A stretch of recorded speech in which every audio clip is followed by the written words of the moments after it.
So, the Nets won Game 1 against the Bucks, and in this video I'm going to talk about what went wrong for the Bucks in this game. But first of all, Harden went out about 1 minute into the game, and it was his hamstring, so I don't have an update. He could be back for Game 2. He could miss the rest of the series. But in this game, the Bucks, I think the main thing that went wrong for them was just the three-point shooting. They were 6 for 30, that's 20%, and that's just not going to cut it in the NBA. And it's no one's fault in particular. It just, it happens sometimes. Drew missed a couple, Giannis missed a couple, everyone was missing them.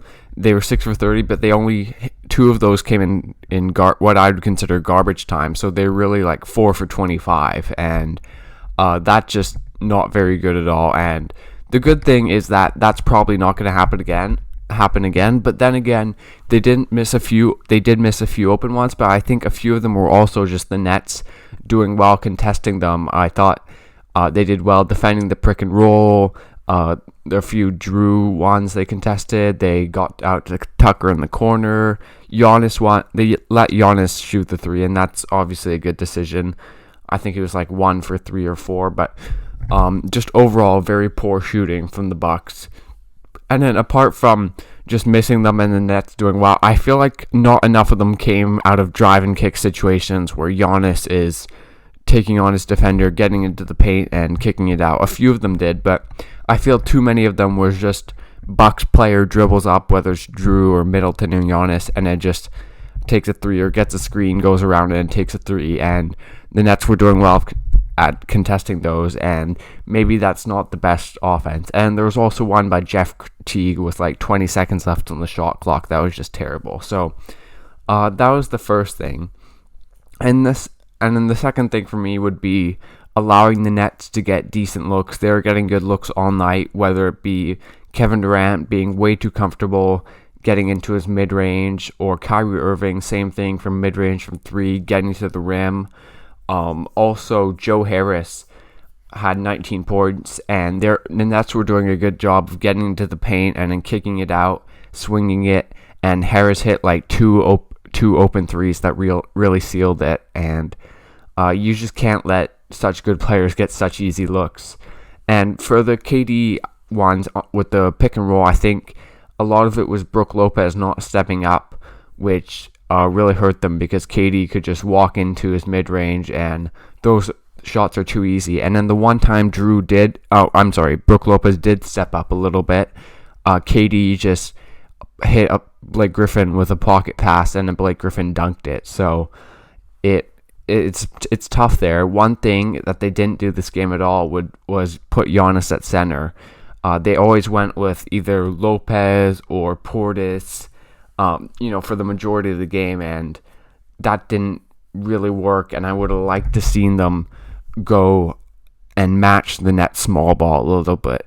Sometimes you can go big, and I do feel they had some success in the paint offensively, but it really, really hurt them defensively at times. So I'd like to see them go small ball with Giannis at center a bit, and you can get the shooters around him too, and I'm sure that'll improve the three-point shooting. And then my next thing is Giannis just not getting enough minutes, to be honest. He only played 35 minutes. Compare that to the Net stars, 40 minutes for Kevin Durant and 45 minutes for Kyrie. It's really inexcusable from Coach Bud. Why can't Giannis play 40 minutes a game? Like, he's not going to die or something. He's in great condition, I think. And, what are you resting him for? Like the beaches in Cancun? He really needs to play more than 35 minutes a game. And in the 35 minutes, he was pretty productive, had 34 and 11. But he just needs to play more, and that can coincide with him playing some center and him being used more as a screener in the pick and roll. They did it once early in the game, and he got like an easy layup, and then they really just went away from it. And I'm not sure why. I would like to see the Bucks run pick and roll with Giannis at the screen as the screener more. And I also feel it would have exposed Blake Griffin a bit more defensively. And then apart from that, Middleton also was pretty poor. And I thought Drew Holiday was also not great either. Drew's final stats look okay with 17 points, but Middleton only had 13 points, and maybe he was asked to do a little too much, but he just did not look very good in this game. Something else was the Nets. Other guys with Harden out, they really stepped up. Joe Harris, 19 points. Mike James off the bench gave them 30 minutes and 12 points, and he was really good. Bruce Brown did well off the bench. Claxton did well in his minutes, blocked a shot, was active defensively. And then also Blake Griffin, who had 18 points and 14 rebounds, hit a couple threes, had a dunk, was fighting for every loose ball. So the Nets got good production from their bench and from their role players without Harden. And then sort of the opposite for the Bucks bench. The Bucks bench had 6 points, not including garbage time. So like Forbes, Connaughton, Portis, Teague, none of them really gave them anything at all, and you'd hope that would improve in the next games, in the future games. Combine that with the starters not playing as much as they should have, in my opinion, and you can see why the Bucks lost this game. Another thing is I feel the Bucks didn't attack Kyrie and Mike James enough on the defensive end.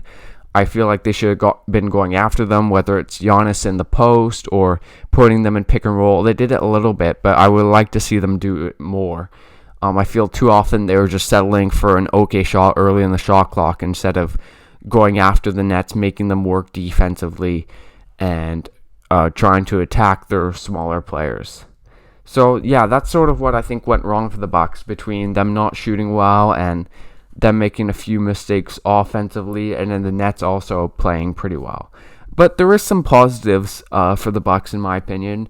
First is that Giannis was good, and that the shooting, I am assuming, will improve, especially from three. Like, I think they're gonna hit more than 6 threes and shoot better than 20% in the next games.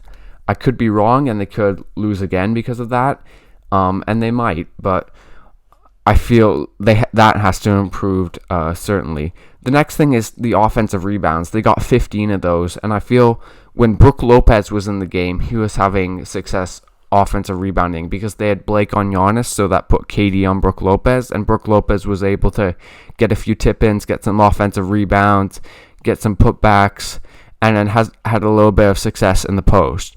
With that being said, he was giving some of it back on the defensive end, with his pick and roll defense. Not really too much of his fault. He's not that mobile, but we'll see what the Bucks do in the next games with Brook Lopez, how much he plays. Maybe you stagger him with KD so that he's not on the floor with KD, but then you're not really having that size advantage. So we'll see what Budenholzer does. I sort of think he's just going to stick with what happened today, and that might be a little bit problematic. I also thought PJ Tucker played pretty well. He wasn't hitting his threes, but had 7 points.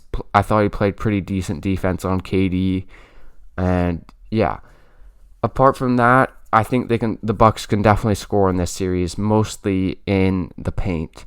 As I mentioned, the Brook Lopez post-ups, when Giannis got deep paint position, he did well. When Drew Holiday got inside, he missed a few, but he also made a few. So I feel like the Bucks, if they can get in the paint, they can score in the paint. And the Nets don't really have a rim protector when Claxton's not out there. So yeah, those are a few positives for the Bucks. I think they can still win this series, especially if Harden is out. But we'll have to see. They have to make a few adjustments, and hopefully Mike Budenholzer does that, because it's not his strength making adjustments. So we'll see what happens in Game 2. I thought it was a pretty good game, and it'll be interesting to see what happens for the rest of this series. But anyways, thanks for watching this video, guys. Leave a like, subscribe to this channel for more NBA content, and I'll see you guys next time.